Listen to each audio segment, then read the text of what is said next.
The morning came in quietly over Nashville, the way autumn mornings do in Tennessee, slowly, almost reluctantly, as if the sky itself needed a moment to remember what day it was. The sun had just cleared the top of the Cumberland River, and its pale golden light spread across the rooftops of downtown, like something earned rather than given. The temperature sat in the low 50s, the kind of cool that bites at your collar and turns your breath into small white clouds, and the leaves on the oak trees lining Bicentennial Capitol Mall had gone the deep bronze and amber of old metals left out in the open air. It was the 11th of November, Veterans Day, and by 7 in the morning, the city of Nashville was already moving. City workers in orange vests were unrolling red, white, and blue banners across the iron lampposts that lined the perimeter of the plaza. A crew from the Parks and Recreation Department had been there since 5, arranging rows of white folding chairs in neat military-style formation, setting up a long elevated stage at the north end of the square, positioning enormous loudspeakers, checking microphone cables, and making sure the American flag standing at the center of the stage was positioned exactly as protocol demanded. Pole vertical, fabric unwrinkled, the eagle at the top gleaming as if someone had polished it by hand just that morning. Because someone had. His name was Marcus Anderson, and he had arrived at the plaza at 6:15 before almost anyone else. He was 60 years old, though he moved with the kind of deliberate steadiness that makes age seem more like a credential than a limitation. He was a tall man, broad through the shoulders, with close-cropped silver hair at his temples, and deep brown skin that carried the particular weathered look of someone who had spent decades doing hard things in difficult places.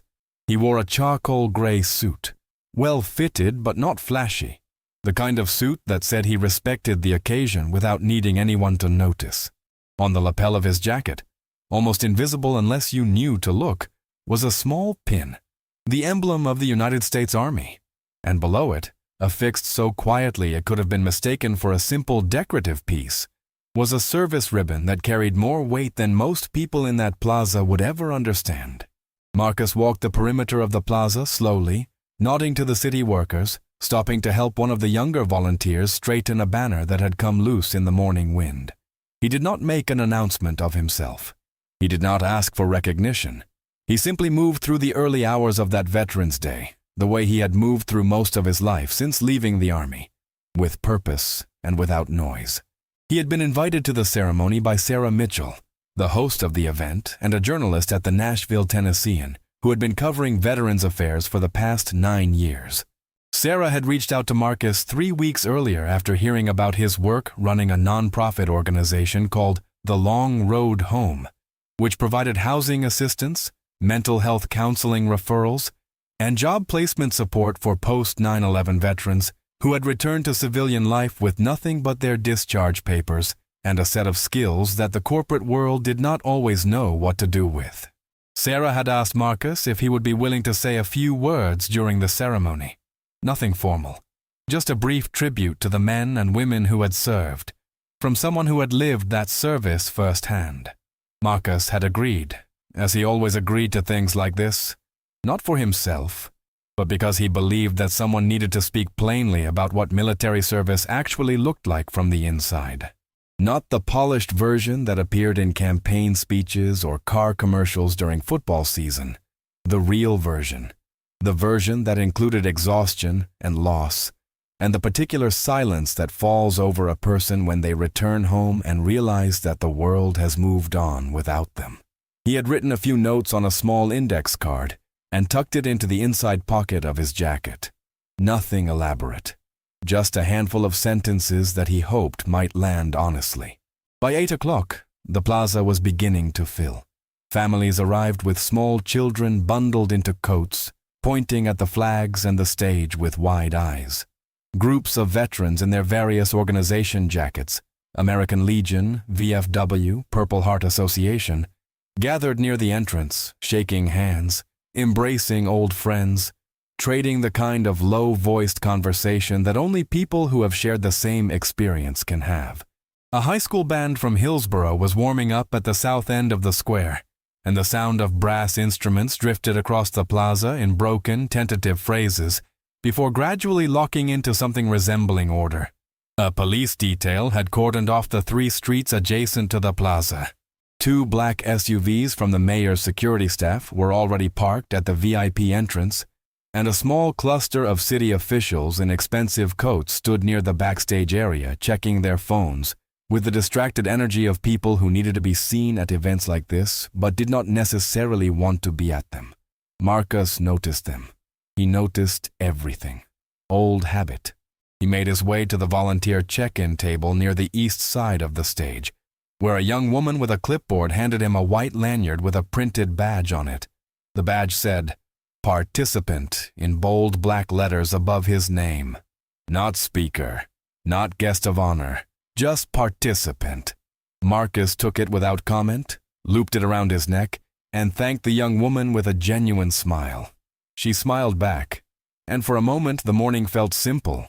Sarah Mitchell arrived at 8:15, moving quickly in a burgundy blazer and dark trousers, her hair pulled back neatly, a wireless earpiece already in place. She spotted Marcus immediately and walked toward him with both arms extended. Sarah said that she was so glad he made it, that she had been worried all week about the weather, but the morning had turned out just right. Marcus told her she had nothing to worry about, that Nashville always comes through. Sarah said she had him scheduled about 40 minutes into the program, right after the opening remarks and the presentation of colors. She asked if that was fine. Marcus told her it was more than fine. Sarah leaned in slightly and lowered her voice. She told him there were a lot of moving pieces that morning, that the mayor had added several items to the program at the last minute, and she was doing her best to keep everything on schedule. She told him not to be put off if things ran a little long before he went up. Marcus said that patience was something the Army had given him in abundance. Sarah smiled at that, the kind of smile that contains genuine appreciation, and touched his arm lightly before moving back toward the stage crew. Marcus found a spot near the side of the seated area, just behind the designated chairs for speakers and city officials. He stood rather than sat, because standing felt more natural to him at events like this. And from that position he could see the entire plaza the way he had once learned to see a field, completely, without focusing too long on any single point, taking in everything at once. The crowd continued to build. By 9 o'clock, the white chairs were nearly full, and dozens more people stood behind the seated section along the edges of the plaza. Local television news cameras had set up on raised platforms at both sides of the stage. A print photographer from the Associated Press worked the crowd at ground level, moving quietly, bending low to capture angles. The Hillsborough High School band had locked in by now, and they opened the proceedings with a tight, respectful rendition of the national anthem that drew the entire crowd to its feet. Veterans throughout the plaza stood at attention. Some placed their hands over their hearts. A few brought their fingers to their temples in slow, deliberate salutes. Marcus stood very still during the anthem. His eyes moved to the flag at the center of the stage, and they stayed there for the full length of the song. If anyone had been watching his face closely enough during those minutes, they might have seen something pass across it. Not sentiment exactly, and not pride in the way that word is usually used. Something quieter than that. Something that looked more like the weight of a long memory carried carefully. The anthem ended. The crowd settled, and the ceremony of Veterans Day in Nashville, Tennessee, began. What no one standing in that plaza could have known yet was that by the time it ended, this particular Veterans Day would be talked about in this city for a very long time. Sarah Mitchell stepped to the podium at 9:12, and the plaza quieted almost immediately. She had that quality, a kind of composed authority that made rooms settle around her. And she had earned it over nearly a decade of covering stories that mattered. She was not the kind of journalist who performed emotion. She reported it. And when she spoke about veterans, people listened because they understood she had spent years actually listening to them first. She welcomed the crowd to the 38th annual Nashville Veterans Day celebration and thanked the city, the sponsors, the police detail, the Parks Department crews who had been there before sunrise, and the volunteers who had given up their morning. She thanked the Hillsborough High School band by name and drew a generous round of applause for them. She acknowledged the veterans organizations in attendance, the American Legion posts, the VFW chapters, the Gold Star families seated in the reserved section to the right of the stage, and she did so without rushing, without making it feel like a list, because she understood that these names mattered and that the people attached to them had earned the right to be spoken slowly. Then she introduced Mayor Stephen Collins.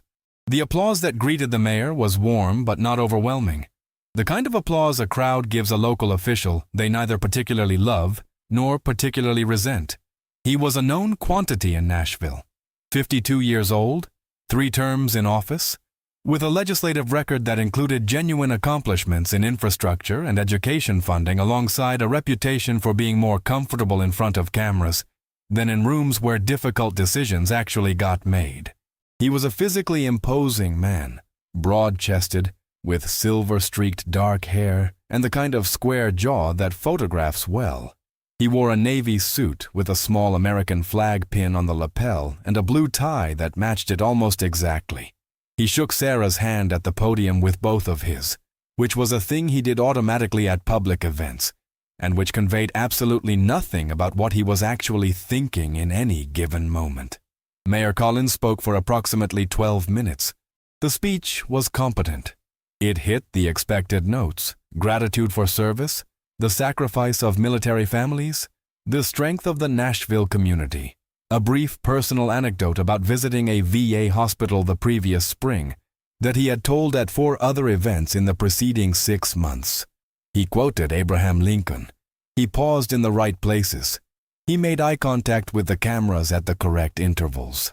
Standing at the side of the stage, Marcus listened without expression. He had heard speeches like this before.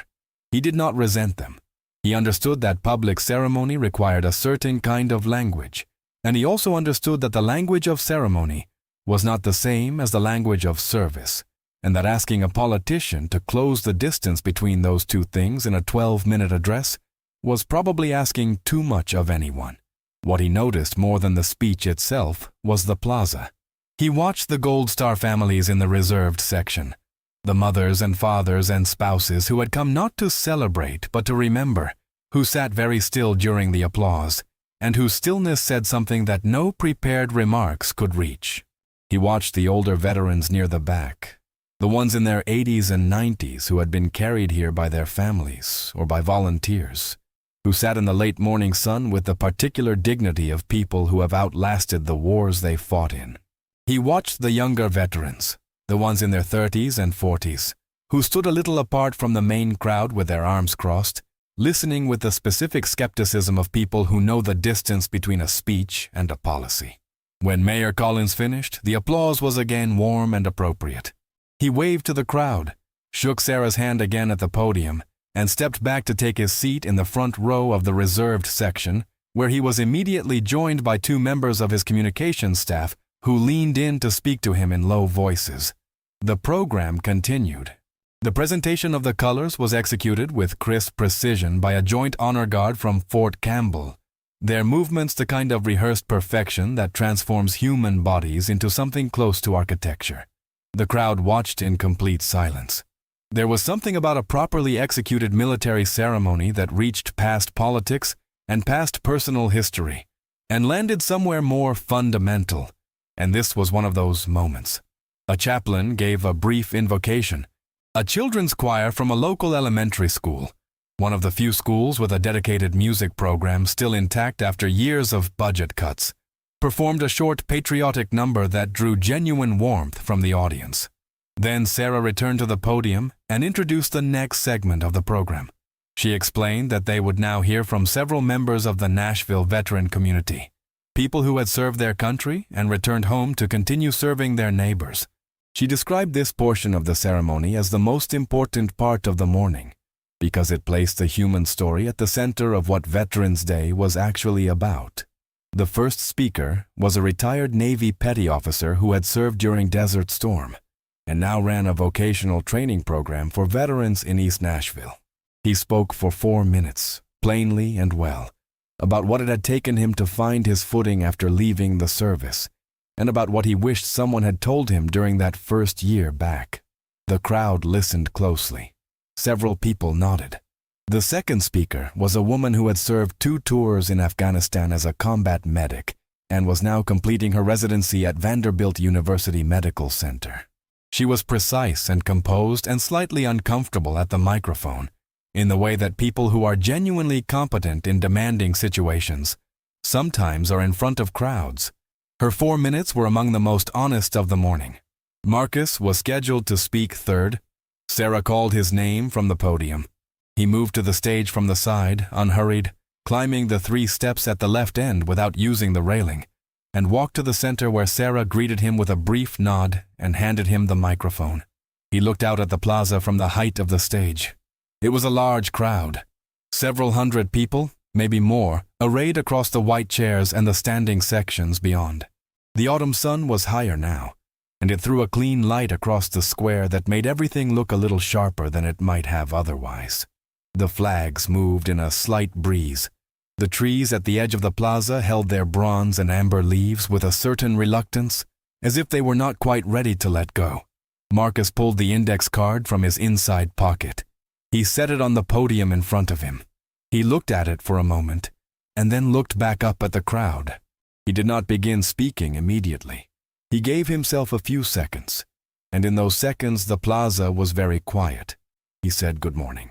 The crowd responded. He said he was not there that morning because he had done anything remarkable.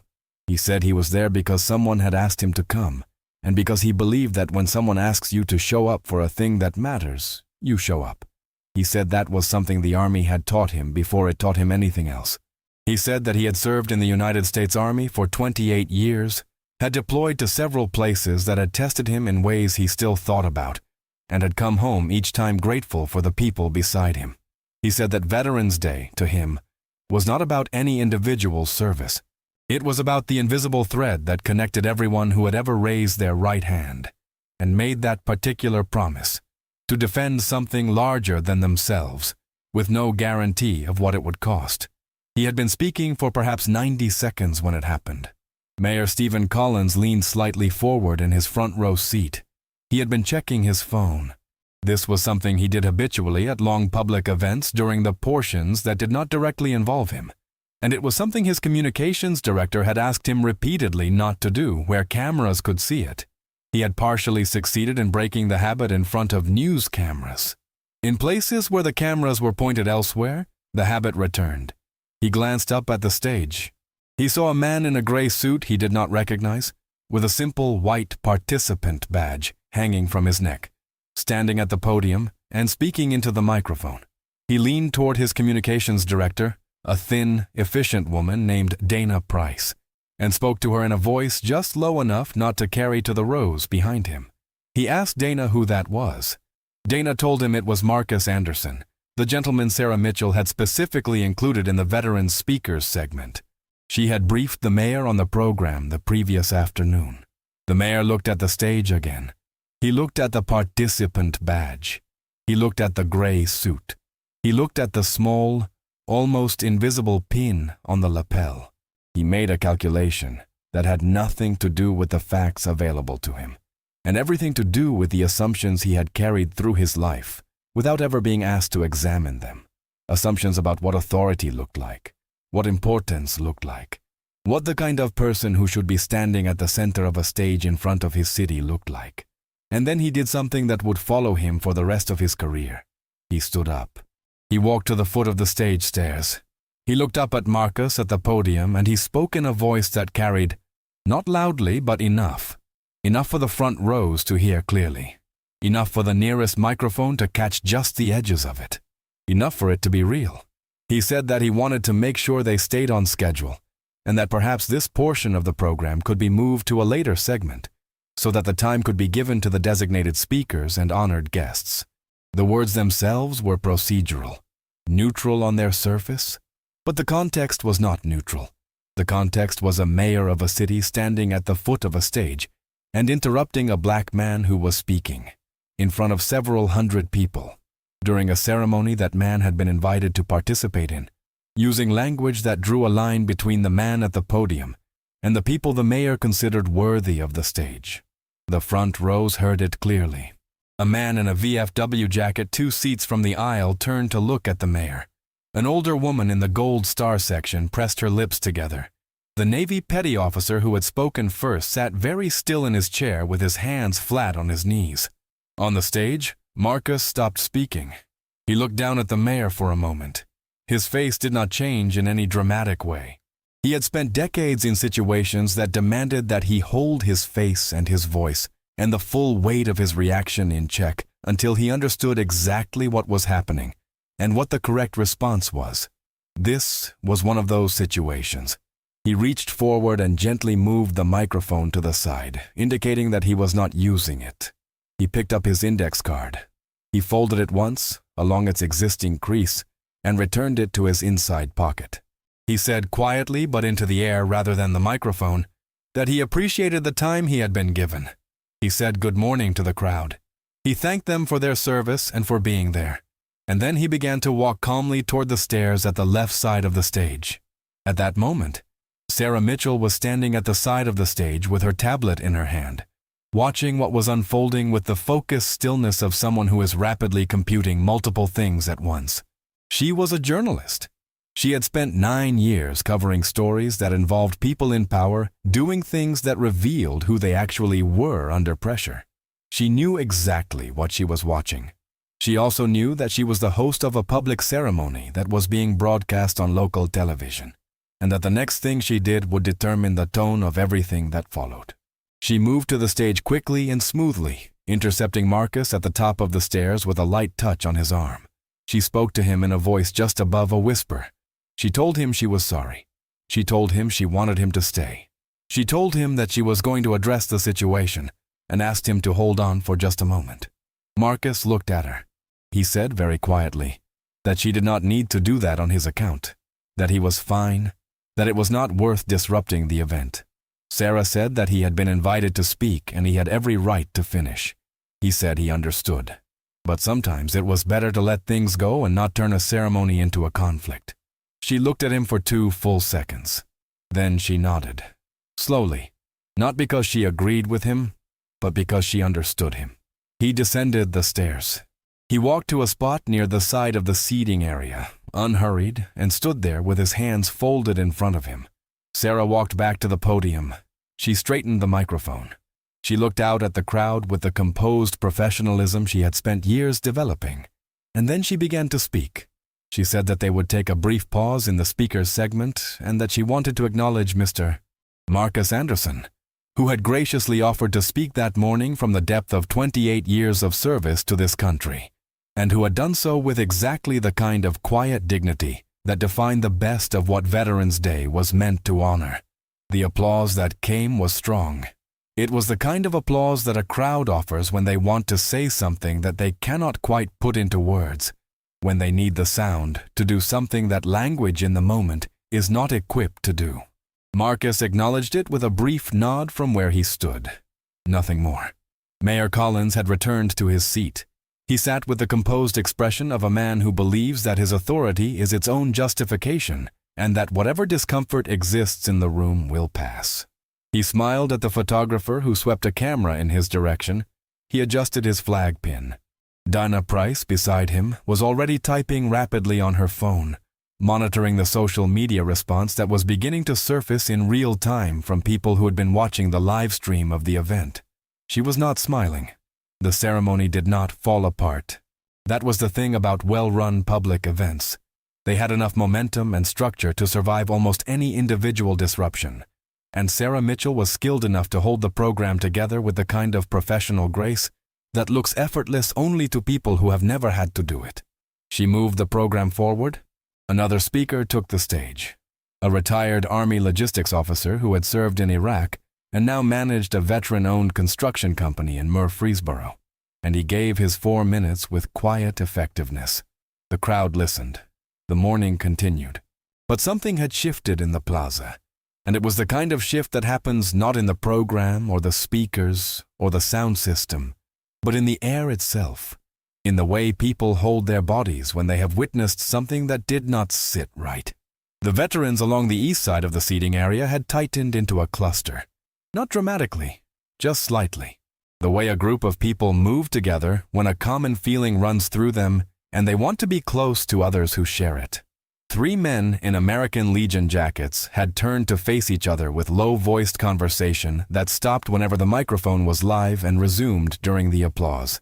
An older veteran in his late 70s, wearing a cap that identified him as a Vietnam War veteran, sat with his arms crossed and his jaw set in an expression that required no translation. Marcus stood where he had positioned himself, near the side of the seated section, watching the stage. His posture had not changed. His expression had not changed. He was doing the thing he had done for most of his adult life when the world behaved in ways that tested him. He was being still, not passive, still. There is a difference, and the difference matters enormously. And Marcus Anderson understood it in a way that only people who have chosen stillness under genuine pressure can understand it. Beside him, a man eased up quietly. He was in his early 60s, wearing a VFW jacket with a considerable number of service patches on the left breast. His name was Raymond Dobbins, and he and Marcus had known each other for 15 years, having met through a veteran support network in Clarksville, where Marcus had volunteered in the early days of the Long Road Home program. Raymond stood beside Marcus without saying anything for a full minute. Then he said, just low enough for the two of them, that what the mayor had done up there was something else. Marcus said he had seen worse. Raymond said that was not the point. Marcus said he knew that. Raymond said the guys over by the east section were pretty hot about it. Marcus said he understood that too. He said he did not want anyone creating a scene on his behalf. He said the ceremony was about everyone who had served, not about him, and he was not going to be the reason it turned into something else. Raymond looked at him for a moment. He said Marcus was probably the most frustrating human being he had ever known. Marcus smiled briefly. He said that was probably accurate. Raymond shook his head and moved back toward the east section. At the front of the seating area, Dana Price had slid her phone under her coat and was leaning toward the mayor to speak to him in a voice that had the clipped, careful quality of someone delivering information that the recipient is not going to enjoy. She told him that the live stream had approximately 4,000 viewers at the moment of the interruption, that the clip of the incident was already being shared on social platforms with significant engagement, and that the word currently being used most frequently in the comment sections was not a complimentary one. The mayor listened. His expression did not change visibly, but a muscle near his jaw tightened once, briefly. He asked what the tone of the coverage was. Dana said the tone was not favorable. He said he had simply been trying to keep the event on schedule. Dana looked at him with the patient, exhausted expression of someone who has had a version of this conversation several times before and knows exactly how it ends. She said that she understood that, but that what the optics conveyed to the audience was something different. He said optics were not the same as intent. She said, very quietly, that in the year they were currently living in, that distinction was not doing a lot of work for them. He sat back in his chair. He straightened his tie. He looked at the stage where the current speaker was concluding his remarks.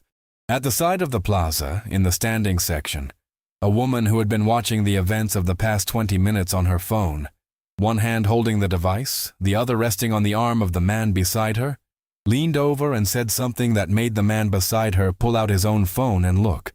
What she showed him was a clip of the mayor's interruption, already isolated and captioned and posted on 3 different social media platforms.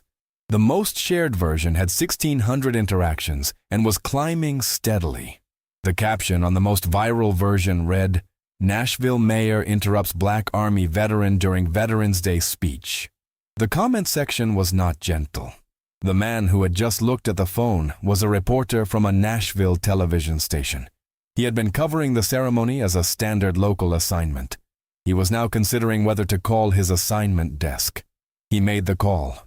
Meanwhile, approximately 4 miles southeast of the plaza, at the Nashville International Airport, a United States Army helicopter, a UH-60 Black Hawk, painted in standard Army gray-green with markings that identified it as official military transport, was completing its final approach. Inside the aircraft, seated in a modified rear compartment with his seatbelt fastened and his uniform immaculate, was a man that most people in the military world would have recognized immediately, and that most civilians would have recognized from the news coverage of the past 3 decades. The kind of career that accumulates enough visible moments to become its own kind of record. His name was Robert Hayes. He was 68 years old. He was a retired 4-star general who had spent 40 years in the United States Army, had commanded troops in 2 wars, had been awarded the Distinguished Service Cross among numerous other decorations, and had become in his retirement a figure of considerable national presence in conversations about military leadership, veteran welfare policy, and the long-term obligations of a nation to the people who defend it. He was in Nashville that morning for one reason. He had been personally invited to serve as the ceremonial keynote speaker for the Veterans Day celebration at Bicentennial Capitol Mall. He had accepted the invitation without hesitation because Nashville was a city he had strong personal reasons to feel connected to, and because he did not treat invitations like this as optional. He was running slightly late because his original flight from Washington, D.C. had been delayed by air traffic, and the Army had arranged the helicopter transport from the airport to get him to the event with minimum further delay. The helicopter began its descent toward the open landing zone that the city had cleared and coordinated with the FAA on the south side of the Capitol grounds. General Robert Hayes looked out the small window at the city below. He could see the rooftops of downtown Nashville, the bend of the river, and the flags moving in the autumn wind above Bicentennial Mall. He pulled out his phone and read a text message from a number he recognized. The message was brief. It said that something had happened at the ceremony that morning involving Marcus Anderson, and that the general should probably know about it before he took the stage. Hayes read the message once, then he read it again. He looked out the window at the approaching ground. He said nothing, but his jaw set in the same quiet, deliberate way it always had when he was making a decision. The helicopter made contact with the ground at 9:57 in the morning, and the sound of its rotas reached the plaza before anything else did.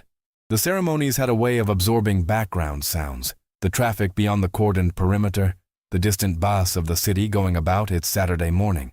But a helicopter at 300 feet was not a background sound, and when the rhythmic thunder of the Blackhawks' blades rolled across the open plaza, conversations paused mid-sentence, and heads turned toward the south.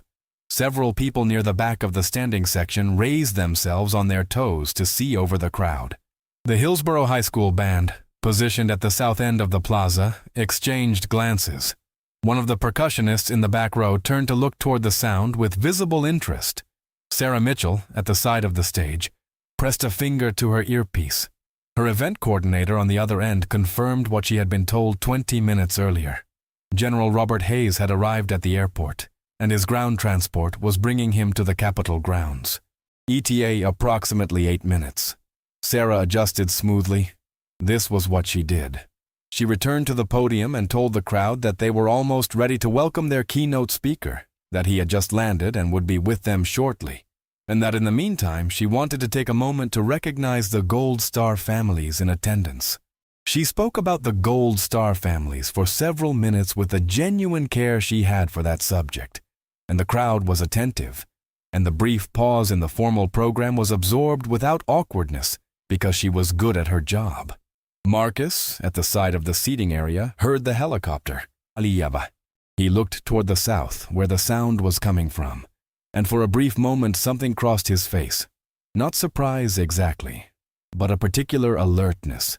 The kind of expression that surfaces in people with military training when they hear the specific acoustic signature of a military aircraft at close range. It was involuntary, pure reflex of decades. He had not been told that the keynote speaker for the event was General Robert Hayes. This was not an oversight by Sarah Mitchell. She had known when she structured the program that Marcus Anderson and Robert Hayes had served together, but she had kept that detail to herself for reasons that were partly professional and partly intuitive. A journalist's instinct that some stories work better when they are allowed to develop naturally rather than being engineered. She had not anticipated what the mayor would do earlier in the morning. She had simply known that something meaningful might happen if those two men were in the same place on Veterans Day. At 8 minutes past 10, a dark blue government SUV came through the VIP entrance on the north side of the plaza and pulled to a stop at the base of the stage stairs. The driver's door opened, and a uniformed Army staff sergeant stepped out and moved quickly to the rear passenger door. The door opened. General Robert Hayes emerged. He was a tall man, though not quite as tall as Marcus. 68 years old, with a lean, hard build that had not changed significantly from the military photographs that most people associated with his public image. His hair was entirely white now, cut very short, and his face carried the specific kind of authority that belongs to people who have spent decades making decisions under pressure. Not harsh, not cold, but absolutely clear, like a face that had been simplified by experience down to its essential elements. He wore his Army service uniform, Class A blues, which is to say the most formal version of the Army's dress uniform, with a line of ribbons and decorations on his left breast that was long enough and specific enough to constitute a detailed record of his service career. His 4 gold stars were on his shoulder epaulettes. His shoes had the kind of polish that catches light and holds it. He stepped out of the SUV, and the crowd near the VIP entrance visibly reacted. Not with chaos, but with a kind of involuntary tightening of attention, the way a room reacts when someone walks in who carries a certain undeniable quality. He paused for a brief moment and looked at the crowd, then toward the stage. His aide, a young captain who had accompanied him from Washington, moved to his side and leaned in to speak quietly. The general listened. He nodded once. He said something in return. The captain nodded and stepped back. The general began walking toward the stage. He did not move with the casual, comfortable pace of a man arriving at a public event to be celebrated. He moved with the focused, purposeful walk of a man who knows exactly where he is going and exactly what he is going to do when he gets there. The people near the VIP entrance instinctively moved out of his path, not because they were told to, but because something about the quality of his movement made it clear that he was going somewhere, and that getting there quickly was not optional. At the stage, the aide leaned in to speak to Sarah Mitchell. She listened, looked in the direction the aide indicated, and nodded. She turned back to the podium. She said that she was very pleased to welcome to the stage a man who needed no introduction in this city or in this country, and that they were honored beyond measure to have him join them for the Nashville Veterans Day celebration. She said his name. The applause was immediate and substantial, the kind of applause that builds in waves as people catch up with the recognition. Veterans throughout the plaza stood. Members of the honor guard snapped to attention. The Hillsborough Band broke spontaneously into a brief fanfare before catching themselves and going quiet. General Robert Hayes climbed the stage stairs. Sarah extended her hand. He shook it, firmly, briefly, and then he did something that she had not anticipated. He did not walk to the podium. He stopped at the top of the stairs. He turned. He looked out across the plaza. He was looking for something or someone, with the methodical visual sweep of a man accustomed to locating specific points in a complex field. And then he saw Marcus Anderson, standing at the side of the seating area, gray suit, white badge, hands folded. The same stillness he had maintained for the last hour. The general's face, which had been composed and professional since he stepped off the helicopter, shifted in a way that was visible from the front rows of the audience. Not dramatically, not theatrically, just the way a face shifts when it sees someone it recognizes from a place so far back in time and experience that the recognition lands somewhere below language. He stepped away from the stage stairs. He walked down them. He walked across the open space between the stage and the side of the seating area. The crowd, which had been turning to find their seats and settling for the keynote address, slowly registered that the general was not going to the podium. Heads turned. The standing section on the east side went quiet first, then the seated section, then the standing section on the west. The Hillsborough Band, which had been preparing to play a brief ceremonial number before the keynote, lowered their instruments. General Robert Hayes walked across that plaza in his 4-star uniform with his ribbons and his decorations, and his 40 years of service marking him as clearly as a flag, and he walked directly to Marcus Anderson. Marcus saw him coming, and for the first time that morning, for the first time in a long time, something in Marcus Anderson's carefully maintained composure changed. The plaza was very quiet. It was the kind of quiet that a large crowd produces when something happens that no one was prepared for, and no one knows yet how to interpret. A collective holding of breath that is distinct from the planned silences of ceremony. It is heavier than that, more particular. General Robert Hayes stopped in front of Marcus Anderson. For a moment, the two men simply looked at each other. Two men in their 60s, one in a 4-star uniform and one in a gray suit with a participant badge. One of the most publicly recognized military figures in the United States, and a man who had spent the last decade making sure as few people as possible knew his name. The general raised his right hand. The salute was precise and formal and absolutely correct in every technical detail. The position of the fingers, the angle of the forearm, the clean vertical line from the shoulder, and it was held, not for the brief, functional second of a standard exchange. Held with the steadiness that says, "This is not a greeting, this is a statement." The crowd watched in complete silence. Marcus looked at the salute. He looked at the general's face. For the span of several seconds, something moved behind his eyes that no one in the crowd could name, but that everyone who was watching could feel. He brought his right hand up. He returned the salute with the same precision, the same hold, and the same steadiness. And then General Robert Hayes stepped forward and took Marcus Anderson in an embrace. Firm, complete, the embrace of two people who have been in the worst places together and survived them, which is the kind of embrace that carries a weight that social custom cannot fully account for. The crowd absorbed this for a moment, and then the applause began. It began in the veteran sections, where the men and women who wore their service in their posture and their expressions understood what they were watching before anyone else. It spread quickly from there, moving through the seated section and into the standing sections on both sides and outward to the perimeter of the plaza in a matter of seconds, until the entire square was filling with the sound. General Hayes stepped back. He kept one hand on Marcus's shoulder for a moment, and when he spoke it was loudly enough to be heard without a microphone. A general's field voice, trained for communication in environments where electronic amplification was not always available. He said he had something to say to this crowd, and he would appreciate a moment of their time. The applause subsided. He said that when he received the invitation to speak at this ceremony, he accepted immediately. He said it was not because he was looking for an opportunity to speak.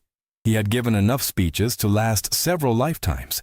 He said he accepted because Nashville was a city that held a particular meaning for him, and because Veterans Day was not an abstract concept to him, but a personal one, and because he had believed since the moment he received the invitation that he would find, in this city, on this day, the chance to say something he should have said publicly a long time ago. He turned slightly toward Marcus. He said that the man standing beside him was named Marcus Anderson. He said Marcus had served as a command sergeant major in the United States Army for 28 years. He said Marcus had deployed 4 times, had served in conditions that he would not fully describe, because some things were still classified, and others were simply not appropriate for public description, and had received decorations for valor that most people in that plaza had never heard of, because Marcus had never spoken about them. He paused. He said that in the spring of 2003, during a combat operation in Iraq that had gone badly from the first hour of the first day, Marcus Anderson had made a series of decisions under fire that had saved the lives of 23 soldiers. He said that among those 23 soldiers was a young colonel, who at the time had never seriously considered whether he would make it back to his family, and who had been shown by a command sergeant major with 2 days of almost no sleep and a wound in his left shoulder, that he had not reported that the difference between surviving and not surviving is usually not about superior firepower or superior planning. It is about the man beside you, and whether that man has the kind of character. That does not change when things become genuinely terrible. He said that young colonel was himself. He said that he had not come home from that operation and gone on to retire as a 4-star general because he was the smartest person in the room or the best connected or the luckiest. He had come home because Marcus Anderson had made sure he came home. The plaza was very quiet. He said that Marcus had declined every form of public recognition that had been offered to him in the years since. He said he had declined medal upgrades that would have made the decorations on his chest considerably more impressive. He said he had declined interview requests, speaking invitations, and at least 2 opportunities to participate in documentary films. He said Marcus had told him once, in so many words, that recognition was not why a person served, and that seeking it afterward was a way of changing the meaning of what you had done. He said he had disagreed with that position for a long time. He said that standing in this plaza on this particular morning, after what he had been told had happened earlier in the ceremony, he was no longer interested in disagreeing. He turned to face the crowd fully. He said that Nashville was his city that morning. He said that this plaza, with its flags and its families and its veterans and its citizens, was the place where he was going to say what needed to be said. He said that a man had stood at that podium earlier that morning and had been interrupted and made to feel that his presence at this ceremony was less important than that of others. He said that man had responded to that treatment with more grace and restraint than anyone could reasonably be asked to display, because that man had spent his life practicing exactly that, the discipline of character over reaction. He said that what had been done to Marcus Anderson earlier that morning was wrong. Not wrong as a procedural error, not wrong as a mismanagement of a public event, wrong as a moral failure, the kind that occurs when a person in a position of authority uses that authority to diminish someone whose worth they have not taken the time to recognize. He said he wanted to be clear about something. He said that Marcus Anderson was not someone who needed a general to validate him. He was not someone who needed public recognition to have lived a meaningful life. He had already demonstrated, repeatedly and in ways that cost him considerably, that he did not require anyone's approval to do what he believed was right. He said he was not speaking for Marcus's benefit. He was speaking for everyone else's. He said there was a lesson in what happened in this plaza today, and the lesson was this: the appearance of importance and the reality of it are not the same thing, and confusing one for the other is the kind of mistake that reveals more about the person making it than it does about its target. He looked directly at Mayor Stephen Collins. He held that look for 3 full seconds. He did not say the mayor's name. He did not have to. The crowd knew what he was looking at, and the cameras knew, and Mayor Stephen Collins, in his Navy suit with his American flag pin, felt the full weight of those 3 seconds in a way he had not felt anything in quite some time. The silence after the general's remarks lasted long enough to be remarkable. In a plaza of several hundred people, with live audio broadcasting outward and cameras rolling, a silence of 8 to 10 seconds is unusual. It means that everyone present is processing something at the same time, and that the thing being processed is significant enough to delay the social reflex toward applause or conversation. Then the applause came. It came in a surge, not a wave, and it was loud in the specific way that outdoor crowds are loud when they are genuinely moved rather than performing enthusiasm, when the sound comes from the chest rather than the hands, when it builds on itself quickly and holds at a high level and does not subside in the usual 30-second arc, but continues because people keep adding to it, keep reaching for it, because the sound is doing something they need done. Veterans throughout the plaza were on their feet. The Gold Star families in the reserved section, the mothers and fathers and spouses who had come to remember rather than to celebrate. Several of them were standing as well, and several of them were not managing to hold everything together that they had brought to the plaza that morning to hold together. And that was all right. That was entirely all right. Marcus Anderson had not moved from where he was standing beside the general. His posture had not shifted significantly, but his face had. Not in a dramatic way. Not in the way of a man who is being filmed and knows it. In the quieter way of a person who has carried something for a long time and has been offered, unexpectedly, the chance to set it down for a moment. He was looking at the crowd, and the crowd was looking at him, and something real was passing between them that no speech could have manufactured. General Hayes turned to him. He spoke over the applause, close enough that it was between them, He said he hoped Marcus was not too angry with him for saying all of that. Marcus said he was working on it. Hayes smiled. It was a real smile, the kind that arrives without calculation. He said that he also had a question. Marcus said he could try. Hayes said that there was a podium up there, and that he would be very grateful if Marcus would accompany him to it, and that the general's keynote address that day was going to be considerably shorter than he had originally planned, because he thought that whatever else needed to be said could be said by the two of them together, if Marcus was willing. Marcus looked at the podium. He looked at the general. He looked at the crowd. He said that he had already had his turn and had not exactly finished it. Hayes said that it seemed to him like Marcus had a few things left to say. Marcus said perhaps that was true. Hayes said then they should go say them. They walked to the stage together. The applause, which had begun to subside, renewed when the crowd saw them coming, and it held as they climbed the stairs and moved to the podium, and it held as the general stepped aside and gestured toward the microphone. Marcus stood at the podium for the second time that morning. He was quiet for a moment. He looked out at the plaza. He reached into his inside pocket and took out the index card. He looked at it. He put it back. He said that he had written a few things down earlier, but that the morning had taken a different shape than he had anticipated, and he thought it was better to speak plainly. He said that what the general had shared that morning was generous, more than generous. And he said he was not going to stand there and pretend that being interrupted earlier had not stung, because it had, and he had spent his life believing that honesty about difficult things was more useful than pretending they had not happened. He said he understood why it had happened. He said he did not think the mayor was a malicious man. He said he thought the mayor had made the kind of assumption that people make when they look at someone and measure them against a standard they have not examined, when they see the suit instead of the soldier, or the badge instead of the record, or the surface instead of what it represents. He said that assumption was not new to him. He said that many of the men and women who had served in the United States military in his generation had some version of that experience, and that the weight of being measured against that standard and found lacking, not because of what you had done, but because of how you looked or where you came from, was one of the things that made service simultaneously the most defining experience of their lives, and one of the most complicated.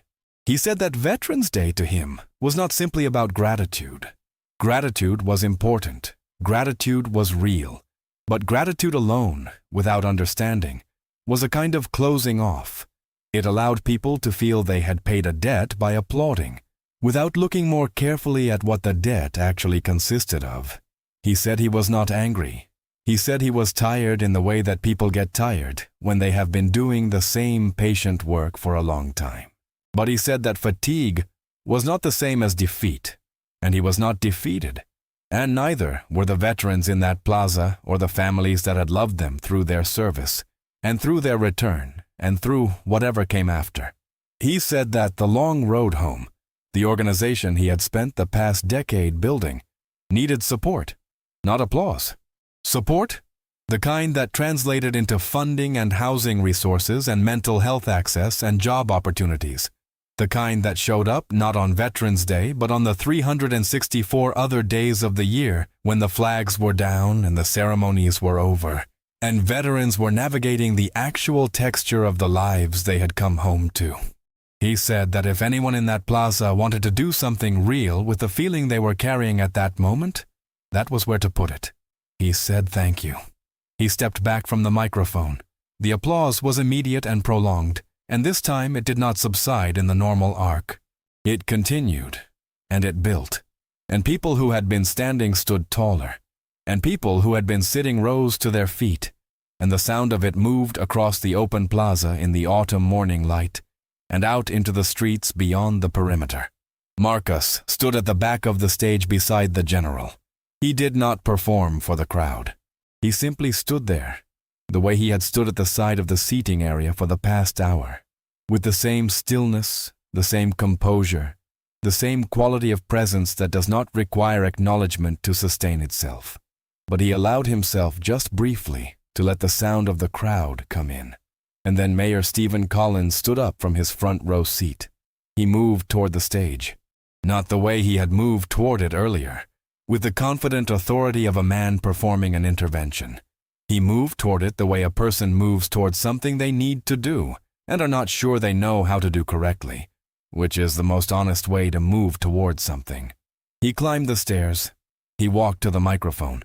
He said that he needed to use a moment of the program's time, and that he hoped the crowd would permit it. The plaza was quiet. He said that he had made a serious mistake that morning.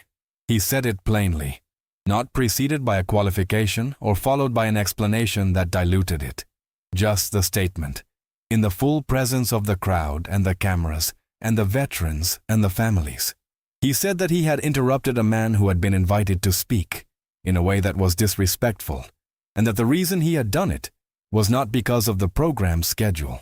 He said the program schedule was not the reason. He said he had done it because he had seen a man in a simple suit with a simple badge, and he had not looked closely enough to see who that man was. He said that was his failure, and no one else's. He said that he was publicly apologizing to Marcus Anderson. He said it again, directly, with the man's full name, in front of his city. He said he was also announcing, effective the following week, that the city of Nashville would be committing resources to expand veteran support services in the metro area, with a particular focus on housing assistance and mental health access, areas where, he acknowledged, the city had fallen short for too long. He said he had been planning to announce this initiative after the new year. He said it was now appropriate to announce it here. He stepped back from the microphone. He looked at Marcus. Marcus looked at him. A silence passed between them that was public and private at the same time. Then Marcus walked to the microphone. He said that he accepted the apology. He said he did so not because the apology made what had happened this morning disappear, but because holding on to it would not serve anyone present. He said that the commitment to veteran services was a thing the community would hold the city accountable for, and he would be among the people doing the holding. He said that was enough. He extended his hand to the mayor. The mayor took it. The applause that followed was the loudest of the morning. The ceremony concluded at 11:37 in the morning. The Hillsborough High School band played a final selection as the crowd began to move, and the sound of it, a slow, full-throated rendition of America the Beautiful, that the students played with an earnestness that no professional ensemble could quite replicate, drifted out over the bronze-leaved trees and the flags and the families making their way back through the autumn air to wherever they had come from. The honor guard performed its closing ceremony with the same mechanical precision it had brought to the morning, and watching it for the second time in the day had a different quality than watching it the first time, because everything that had happened in the hours between those two moments had loaded the symbolism with more weight than formality alone could carry. Sarah Mitchell stood at the side of the stage after the program closed and watched the plaza empty with the particular exhaustion of a person who has held a complicated situation together by sheer professional will for 3.5 hours. Her earpiece was out. Her tablet was closed. She stood with her arms at her sides and let the morning settle around her. A colleague from the Tennessean came to stand beside her. He told her she had handled it remarkably well. She said she was not sure she had handled it. She said things had handled themselves, mostly. She said that sometimes the story knows what it needs to do. He said he thought the clip of the general and Marcus was going to be everywhere by tomorrow morning. She said she thought he was probably right about that. She paused. She said she hoped people would watch the whole thing. She said she hoped people would not just watch the 30-second clip, but would stay with the full hour and understand what it had taken for a man to stand in a public square and be diminished and choose, deliberately, to respond with dignity instead of anger, and then stand at the same podium later and speak plainly about what the experience had been. Her colleague said he thought that was probably asking a lot of the internet. She said she was aware of that. She said she was asking it anyway. Across the plaza, Marcus Anderson was surrounded by a loose cluster of people, veterans mostly, who had made their way to him after the program closed to shake his hand or clap him on the shoulder or say something brief and direct that carried more feeling than a longer statement would have. He received each of them the same way, with attention, with an actual handshake, rather than a performed one, without hurry. General Hayes stood nearby, talking to a group of Gold Star family members. taking time with each of them, listening more than speaking. He had positioned himself close enough to Marcus that the two men could exchange a look occasionally, which they did, and the looks carried the compressed shorthand of a long relationship, not needing to be elaborate because they had so much context behind them. Raymond Dobbins found Marcus in the middle of the crowd and shook his hand without fanfare and told him that was one of the finest things he had ever watched a person do. Marcus told Raymond he did not do anything except stand in a plaza on a November morning. Raymond said that was enough sometimes. Mayor Collins had been moving through the crowd as well, surrounded by his communications staff, doing the careful and necessary work of recovery that follows a public misstep, speaking with veterans, with city officials, with the television reporters who wanted statements. He was doing this correctly, which was to say without excessive self-dramatization, without over-explaining, with the right balance of accountability and forward-looking language. Dana Price was close by, watching him with the professional vigilance of someone who understood that the repair work of the next several weeks would be as consequential as what had happened that morning. He made his way to Marcus before leaving. He extended his hand again. He said he looked forward to working with the long road home on the new Veteran Services Initiative. Marcus shook the hand. He said he would make sure someone from the organization was in touch. The mayor nodded. He said he genuinely meant what he had said up there. Marcus looked at him for a moment. Then he said he understood. He said he believed people could mean things in the moment and still need to be held accountable for what came after. He said he was not saying that to be difficult. He was saying it because that was how progress worked. Not through a good moment, but through what a good moment led to. The mayor said he understood. Marcus said he was glad. And that was the end of that conversation, which was probably the right length for it. By noon, the plaza was largely clear. The city workers were already beginning the process of disassembling the stage and collecting the white chairs and rolling up the perimeter barriers. The flags still moved in the breeze, though the formal ceremony that had summoned them into full meaning was over. The oak trees along the perimeter held their remaining leaves with that stubborn autumn patience. Marcus and General Hayes stood together at the edge of the now quiet plaza for a while before the general staff came to notify him that his transport was ready. Hayes said he was sorry he was going to have to leave quickly. He had commitments in Washington the following morning. Marcus said he knew how it was. Hayes said he wanted to come back to Nashville in the spring. Marcus said there was always something worth coming back for. Hayes said he was referring specifically to sitting in Marcus's kitchen and drinking coffee without talking about anything that had happened in any war anywhere, if that was acceptable. Marcus said that was not only acceptable, but significantly overdue. Hayes put his hand on Marcus's shoulder briefly, the same hand that had held the salute 40 minutes earlier. And then he walked toward the SUV waiting at the VIP entrance.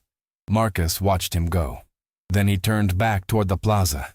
A few people were still lingering at the edges.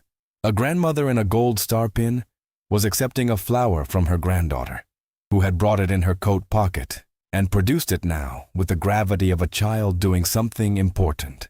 Two veterans from the American Legion were helping an older gentleman in a wheelchair through the gate. Sarah Mitchell was standing with her cameraman, reviewing footage, pointing at something on the screen with the focused attention she brought to everything. Marcos walked through the plaza slowly.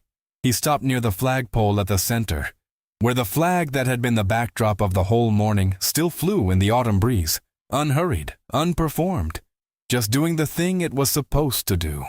He stood there for a moment. He thought about the index card in his pocket with the notes he had written and not used. He thought about the speech he had almost given. He thought about the speech he had actually given, which was different from the planned one but perhaps more honest.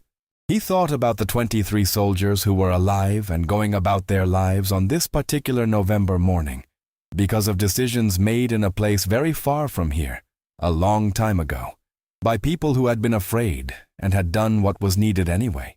He thought about those men and women with a clarity and specificity that the general's remarks had brought close to the surface, names and faces that Marcus kept in a particular part of his memory, separate from everything else, because they were the actual content of his service in a way that no decoration or ceremony could fully express. He thought about his organization, and the 3 veterans who had gotten into stable housing in the past month, and the 2 who were still waiting, and the funding gap he was going to have to address in the first quarter of the new year, and the young man who had called the hotline the previous Thursday, and been talked through a very difficult night by a volunteer who had once been in the same place himself. He thought about all of that, and about what he had said from the podium about the 364 other days of the year, and about what it was going to take to make the commitment the mayor had announced on this stage into something that actually reached the people it was supposed to reach. He did not feel triumphant. He did not feel vindicated in the way that public stories like this are supposed to end, with the clean, conclusive warmth of justice arrived at. What he felt was more complicated than that, and more useful. He felt, as he did on most mornings, the weight of work that was ongoing, and the steadiness required to keep doing it, and a specific, unsentimentalized commitment to doing exactly that. He exhaled slowly in the autumn air, and his breath was a small white cloud, and it dispersed. He walked out of the plaza through the east gate, past the remaining city workers and the last of the departing crowd, onto the sidewalk that led downtown through the bronze-leaved trees. He had work to do. 3 months later, in February, the city of Nashville opened the doors of a new Veteran Services Center on Dickerson Pike in East Nashville. The facility offered on-site housing counseling, mental health intake services, employment assistance, and peer support groups staffed primarily by veterans. The naming of the facility had been the subject of some discussion between the city and several community stakeholders. There had been suggestions involving the names of political figures and historical donors. The consensus that eventually emerged, after those conversations ran their course, was that the center would be named for the program whose model it was largely based on. It was called the Long Road Home Resource Center. At the opening ceremony, Marcus Anderson arrived early. He helped set up chairs. He greeted the staff and the volunteers and the veterans who were already waiting at the door before the building was officially open. He shook hands and listened, and made sure the coffee was hot. When the brief opening remarks were given and the ribbon was cut, he stood near the back of the small crowd and clapped with everyone else. He did not speak. He had said what he needed to say 3 months earlier, in a plaza on a November morning, and the words had landed. And now, the work was here. General Hayes sent a card. It said, "Some buildings are built with concrete, others are built with years. This one is both." It was signed simply, Robert. Marcus read it twice and put it in his desk drawer, where he kept the things that mattered without needing to be displayed. Outside, the February wind moved down Dickerson Pike through a sky the color of old pewter, carrying with it the particular cold of a Tennessee winter that is nearly over, but has not quite admitted it yet. Inside the new center, a young veteran sat across a desk from a counselor and told her, for the first time out loud, that he had not been sleeping well since he came back, and that he was not sure what to do about that, but that he had heard this place might be a place where he could figure it out. The counselor told him he was in the right place. She meant it. And somewhere in the city, on a street that looked like any other street on a February morning, Marcus Anderson was walking to his car after a meeting with a city official about the second phase of funding. The meeting had gone well. Not perfectly. Nothing went perfectly. But well enough that the work could continue, and continuing was what mattered. He walked with the deliberate steadiness of a man who knows where he is going. The wind came off the river and cut across the open street, and he turned his collar up against it, and he kept moving, because that is what he had always done, and that is what he would keep doing, and in the particular and unspectacular accumulation of days spent that way, with purpose and without noise, the whole of what his life amounted to was becoming clear, not in a single ceremony or a single morning, but in the long, ordinary, essential work of a man who had decided a very long time. Ego, that serving was not something you did until the war was over. It was something you did until you were finished. And Marcus Anderson was not finished.